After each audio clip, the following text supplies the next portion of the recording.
আমাদের পবিত্র মাহে রমজান চলছে। আপনারা দেখতে পাচ্ছেন কিছুদিন পরে আমাদের পবিত্র ঈদ। ঈদে আসলে সকল মানুষ তার নিজ নিজ বাড়িতে যাবে।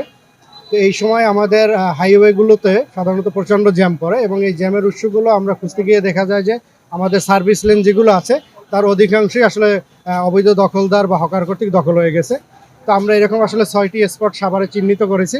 আজ উপজেলা প্রশাসনের পক্ষ থেকে নবীনগর টু আমাদের ইসের যেটা চন্দ্রার হাইওয়ে আছে সেখানে আমরা অভিযান পরিচালনা করছি।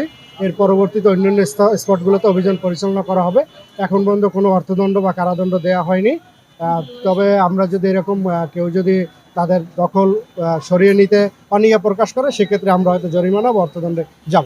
সব মশার বিরুদ্ধে সুরক্ষা দিতে এলো বসুন্ধরা এক্সট্রিম অ্যারোসল, মশার বিরুদ্ধে এক্সট্রিম সুরক্ষা। আজকে নবীনগর এবং এই পল্লী বিদ্যুৎ যে বাস স্ট্যান্ড রয়েছে এখানে অভিযান পরিচালনা করেছি। পরবর্তীতে আমাদের বাকি আরও 4টা স্পট রয়েছে, সেগুলো আমরা হয়তো আগামী দিনগুলোতে পরিচালনা করব।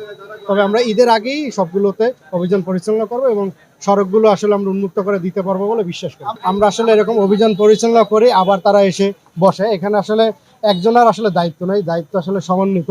এই জন্য আমি পুলিশ, তারপর আমাদের হাইওয়ে পুলিশ, অন্যান্য সেনাবাহিনী সহ আমরা অভিযান পরিচালনা করেছি। তেমনি আমরা যখন অভিযান পরিচালনা করে জায়গাটা ফ্রি করে দিই, এরপর আসলে অনেকগুলো দপ্তরের দায়িত্ব থাকে। এই জায়গাটা রোডস অ্যান্ড হাইওয়ের দায়িত্ব হলো তার নিজের জায়গা সংরক্ষণ করা, কোনো জায়গায় দখল হয়ে গেলে আমাদের জানানো। তেমনি আমাদের যারা হাইওয়ে পুলিশ আছে কোথাও জ্যাম লাগলে তাদের দায়িত্ব হলো জ্যামের উৎস খুঁজে বের করা এবং সে বিষয়টা সলভ করা।